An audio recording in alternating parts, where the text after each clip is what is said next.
English translation 536th contact Thursday, the 23rd of February 2012, 22:18 hours. Hello, Florena. Greetings and welcome. Actually, I was expecting Ta. You also be greeted, and thanks for your welcome. Ta is unfortunately indispensable, so he asked me to come here, because it is obviously urgent to bring you the answers of our language scholars concerning the translation of various German language terms into English. Ta had our linguists answer me directly through our linguists according to these papers here, which I had recorded and sent to Ta, who passed them on to our scientists.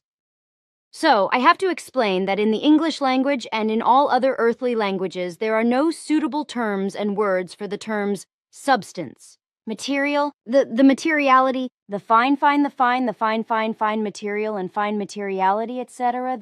If these terms refer to the energies, forces and vibrations of consciousness, the spirit as well as the mental block, etc. According to our linguists, what you and Marianne and Willem have created in terms of word values and concepts, such as the fine swinging waves, high fine swinging waves, or high finest swinging waves, etc., expresses exactly and correctly what is basically meant by these terms. However, it is argued that this is not something that unfamiliar and therefore unintelligent people in the humanities can understand in the way that it should basically be expressed.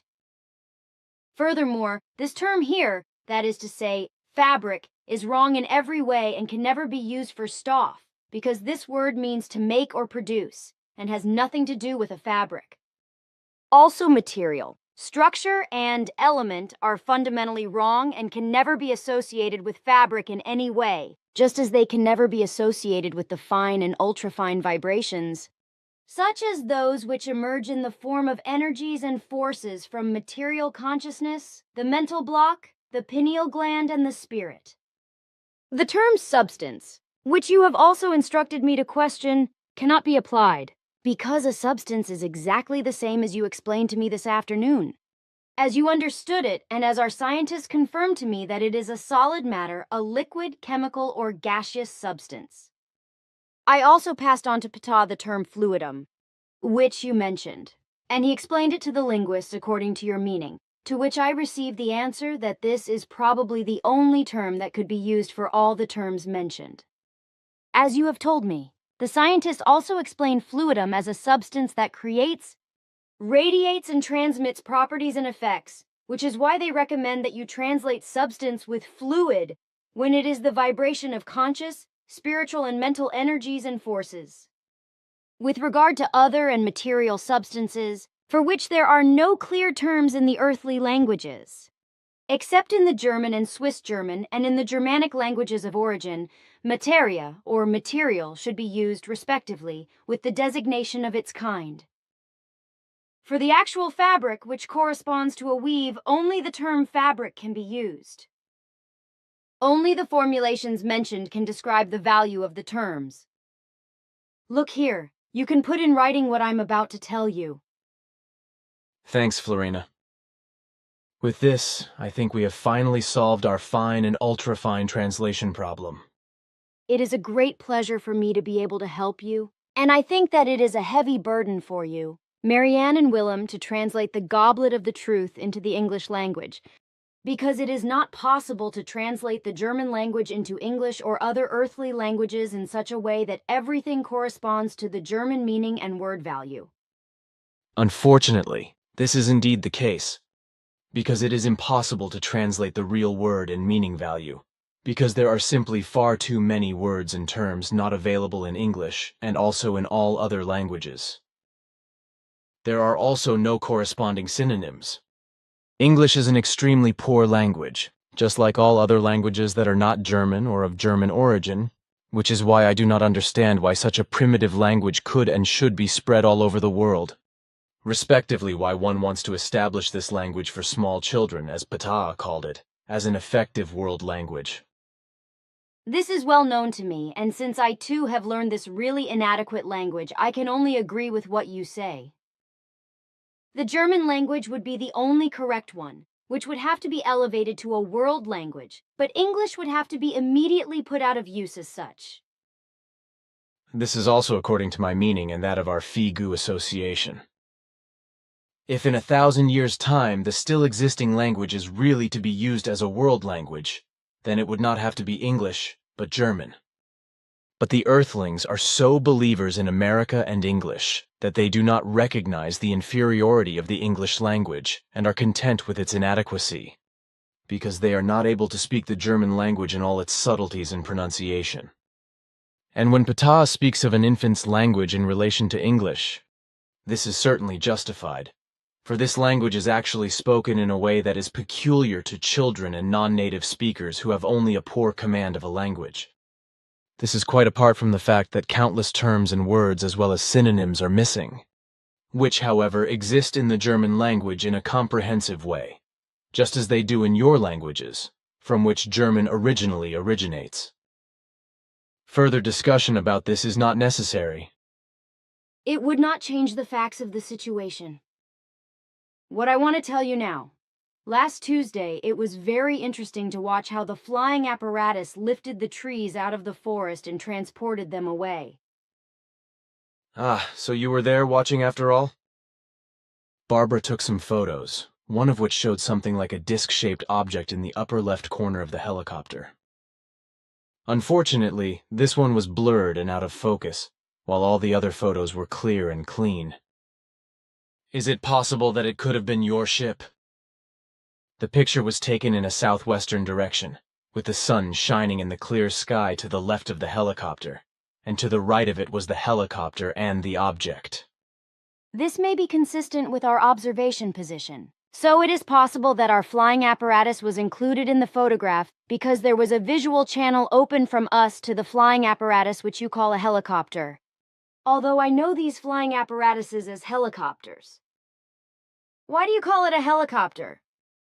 Helicopter is the correct German term, and it stands for a vertically launching rotary wing aircraft that is used for short or long distances to transport people and loads, but also for warlike combat operations. There is also the term helicopter, and this is more common in Swiss German than helicopters. See here in the Duden, this term is helicopter in English and helicopter in French, helix and pteron in Greek. But you are wearing such interesting new clothes. Is this the latest fashion? Thanks for the lecture.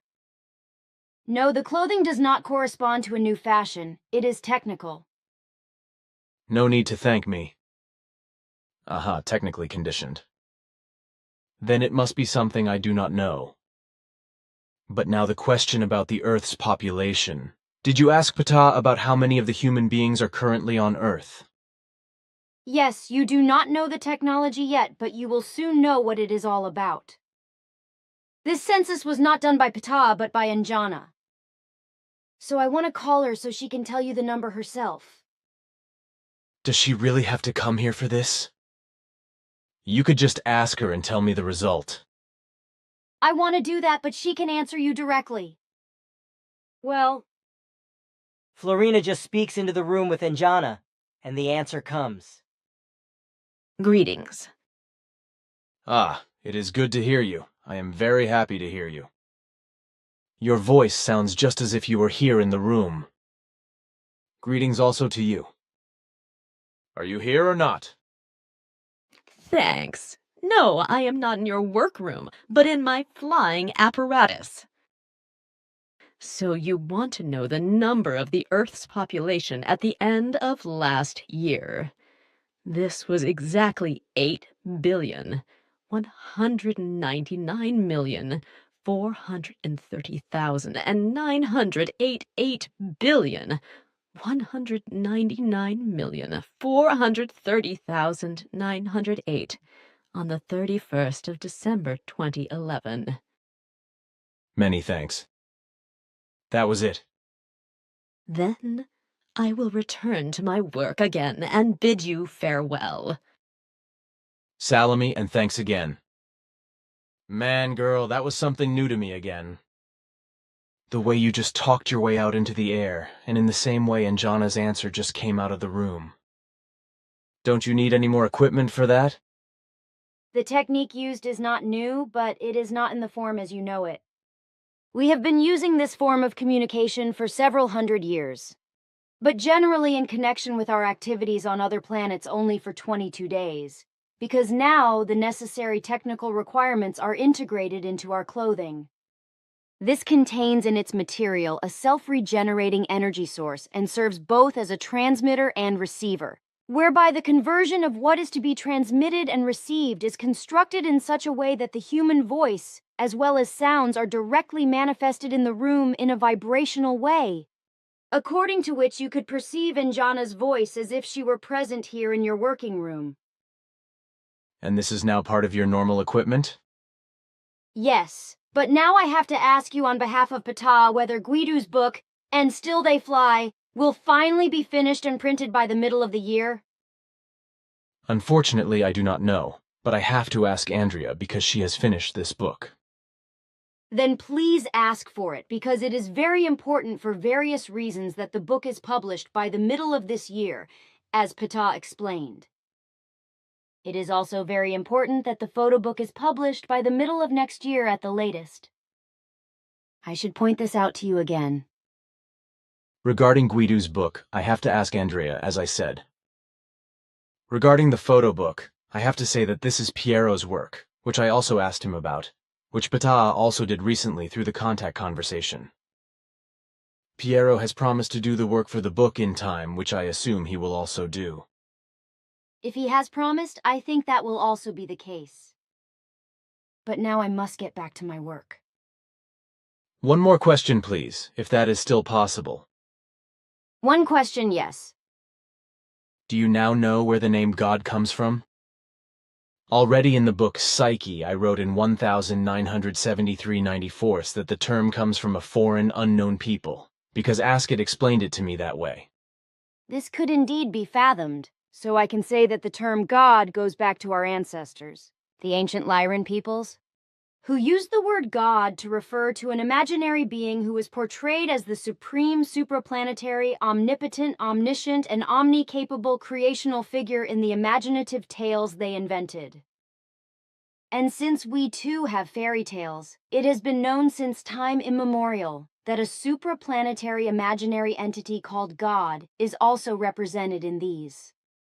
The origin of the term God, however, we only found last year. In 2011, when we were given access to very old Lyran fables that had been lost until then, and from which it emerges that the fables were, the fairy tale figure God is attributed to Sirius refugees, who were generally only called the peoples of Kudra in the Nisan system beyond the sun, because they settled on the other side of the galaxy, respectively beyond the galactic center, just beyond the galactic central sun.